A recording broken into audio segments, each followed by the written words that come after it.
legal assistance to people living with HIV or hepatitis-related legal matter. We have 6 full-time staff and 1 administration officer and a lot of volunteers. And I also want to know that this presentation is for general information only. It doesn't contain legal advice. We encourage you to speak with your lawyer or contact us for advice. So let's get started. Yeah, so I know these aren't always the most comfortable topic to discuss, but they are very important. This document can ensure your wishes are respected, your assets are distributed according to your preference, and your care decision remain in trusted hands if you're unable to make them yourself. So we will start with the will. I think you all know that it's a legal document that sets out your wishes for the distribution of your property and assets after you pass away. It allows you to name an executor. That's the person responsible for carrying out your wishes. You can make specific gifts to people or charities. And also you can outline your funeral preference, even though they are not legally, if your executor doesn't respect that, you can't really, no one is there to enforce it. But the thing is, like, without a will, your assets will be distributed according to the intestacy law, which may not align with your wishes. And so if that happens, someone usually a close relative must apply to the Supreme Court for a letter of administration. Yeah, and also sometimes they may appoint the New South Wales trustee and guardian if there's no suitable person is available to administer your estate. So this can cause problems, and they do charge you a fee from the estate. Yeah, so things you need to consider before making a will. So while you can make a will by yourself, we always encourage seeking legal advice before doing that. So you may want to consider who will be your executor, the person who is responsible and ensuring your wishes are carried out. And we always encourage our client to appoint an alternate executor in case the first executor is unable and or unwilling to act. Who are the beneficiaries, how you would like your asset to be distributed, any specific gift to any particular person, any amount of money to leave to any person or people.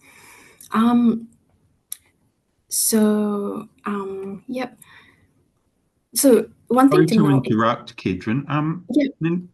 Are your slides progressing or not? Yes, they are. Oh, they're just not with me. Sorry to. Oh. Is everyone else seeing progressed slides? No. Now we are. Thank you. And also, I don't think they're covering the whole screen. Yeah, because if Daniel can perhaps guide you. Yeah, I think you need to just run. You have to run the slideshow from where you are. I did. Just go to the bottom and click see the little icon at the bottom of the screen that looks like a screen on a stand. Yep. So right hand one. Click that one. one. That one. Click that. Yeah. So do you see the full screen now? No. Click it again. So on my computer, I am on the slideshow though. Oh, okay. Okay. Yeah. There's definitely some lag, unfortunately. Kedron, if you keep going through your presentation, then I can drop in your slides afterwards for the recording. So I apologize, this is not an ideal solution for everyone else watching and listening, but you will be able to see the slides next to the speech that Kedron is giving. Would you like me to send you the slides now? Sure, if you'd like to do that. Yeah, so let me stop sharing my screen.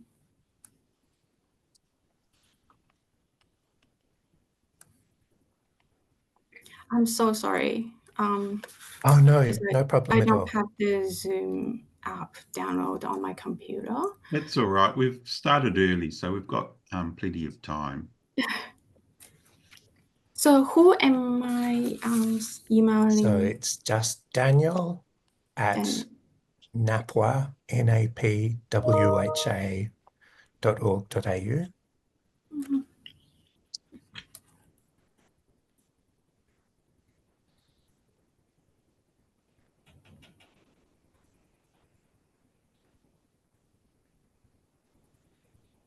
Now we need some thinking music.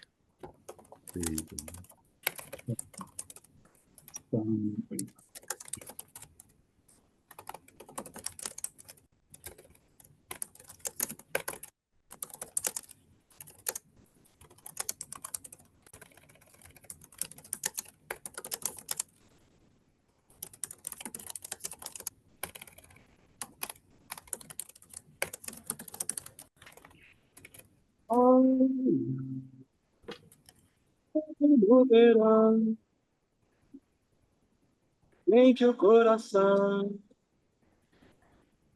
salta de repente para ver a menina que vem. Ela vem sempre tendo esse mar no olhar e vai ver, tem de ser, nunca tem quem amar. Hoje sim, diz que sim, tá cansei de esperar, nem parei nem dormi, só pensando em me dar. Peço, mas você não vem. Vem, deixa então, fala só, diga ao céu, mas você vem. Okay, thank you, Adrian. That's enough music. And Kedron, I've just got your slides. So I'm just going to set up the show so it actually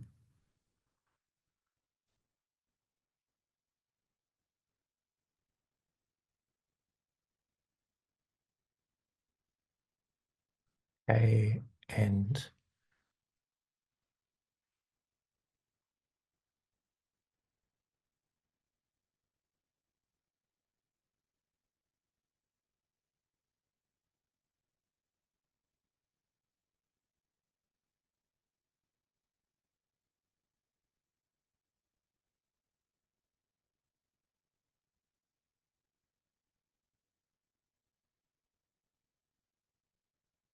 That's why we need to. okay, there we go.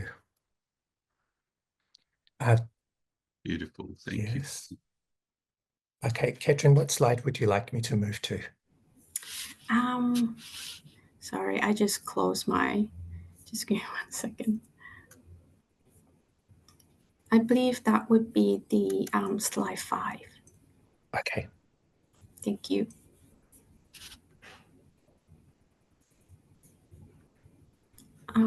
Sorry, I'm on the slide 7. There we go. Thank you. Yeah, so one thing to know is that superannuation doesn't form part of your estate. So if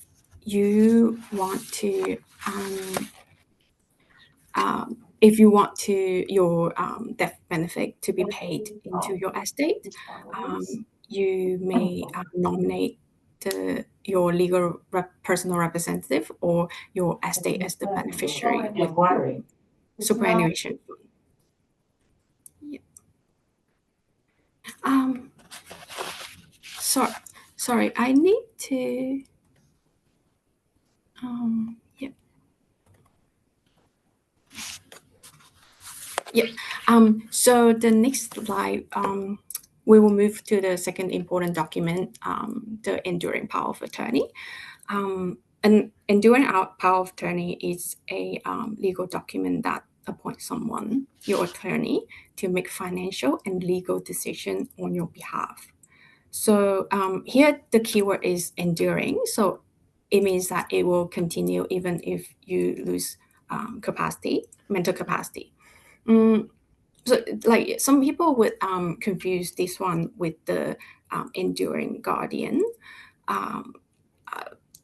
For the power of attorney, it's for managing your legal and financial affairs, like operating your bank account, manage your investment, pay bills, buy or sell property, and for you on your behalf, and access to your bank account. And with the legal aspect, would be dealing with Service Australia, and also like centering payment, and also handle your taxation matter. So the next slide would be, so you can specify when your enduring power of attorney takes effect. It can be immediately upon signing, or only when you lose capacity as determined by a medical professional. We often encourage our client to choose the second one, only if you don't have the capacity to manage your financial affairs. So like I said, this is different from the enduring guardianship. So enduring guardianship is for health or lifestyle decision. So with this one, they cannot make like medical decision or to decide whether or not you receive healthcare or medical treatment. So with this one, we also encourage you to appoint someone who you trust and who are honest. And if you have a complex asset or property, then you may want to appoint someone who has that skill to deal with the complexity. But like that person cannot be bankrupt or insolvent. And when you appoint someone, you need to sign it in front of a prescribed witness, for example, like in front of a lawyer, so that you understand what the document mean, like what you are signing to, the power that you're granting to your attorney. So you can, next slide, please, Danielle. Thank you. So you can appoint multiple attorneys to act jointly, meaning together, or severally, independently, and you can choose to nominate a substitute attorney or attorneys if your first choice can't act. We always encourage our client to at least have a substitute attorney in case the first choice is unavailable. If you don't, sorry, next slide, please.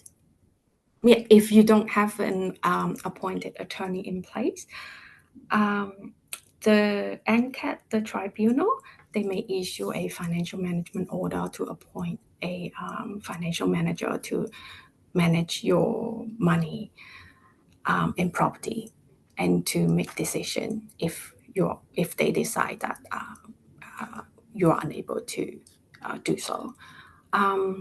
They may appoint a family member or a friend, but they can also appoint the New South Wales trustee and guardian to manage your financial affairs. And the order can last for a long time. So it's best that you have this document in place to appoint someone you trust or can rely on to manage, just in case if you are unable to make financial decision on your own. Yeah. Having the New South Wales trustee and guardian to manage to be your financial manager, they charge for a fee as well. Yeah. So the next one, yep. So the next one would be the appointment of enduring guardian. That's a legal document that appoints someone to make personal health and medical decision for you. So the enduring guardian can decide where you live, what healthcare you receive, and other kinds of personal service you receive, and to consent the carrying out of medical or dental treatment on you. So like this is a very important document. So we would recommend that you seek both legal and medical advice before creating one. Just like the power of attorney, you can appoint more than one enduring guardian and specify whether they must act jointly or act separately.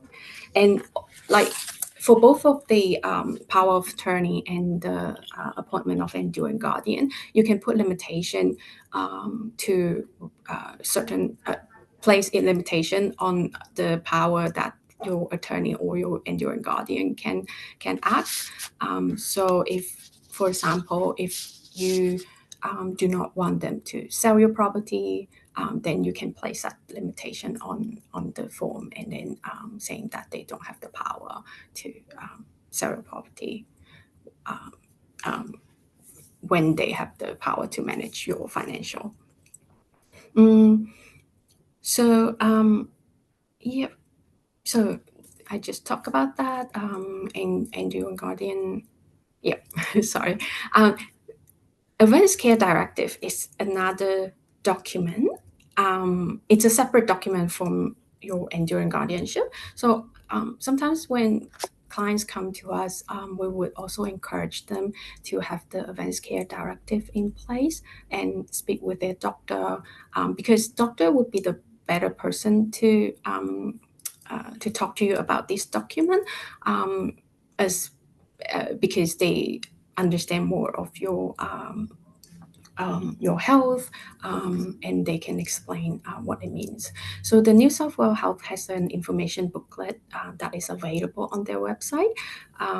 You can go online and have a look of the booklet, or you can ask them to email a hard copy to you, to post a hard copy to you. So yeah, again, if you don't have an appointed guardian in place, in the event that you lose capacity to make your own decision, the tribunal may appoint someone to be your guardian, and it may be, so you are risking the chance of having someone you don't know to making a decision, lifestyle and health decision on your behalf. So I would say that's very not ideal thing to do. So we really encourage you to have one in place, and at least to think about that and talk to your doctor, or and also talk to your lawyer how you would like to. Yeah, okay. How this could help you. So these documents are most effective when they created when you are healthy and have full capacity. So like I said, like I would encourage everyone to take action soon. For all these documents, you should review them regularly, especially after major events. For example, marriage, divorce, death of the named executor, attorney, or guardian, and if there are any significant changes in financial circumstances. If you move interstate or overseas, because different, it would become different jurisdiction. So the information I'm talking about today, we are talking based on the New South Wales jurisdiction. So if you move interstate, you should make these documents with a lawyer in that state. Yeah, but sometimes they may they may still accept documents that you created interstate, but you should check with lawyers when you move.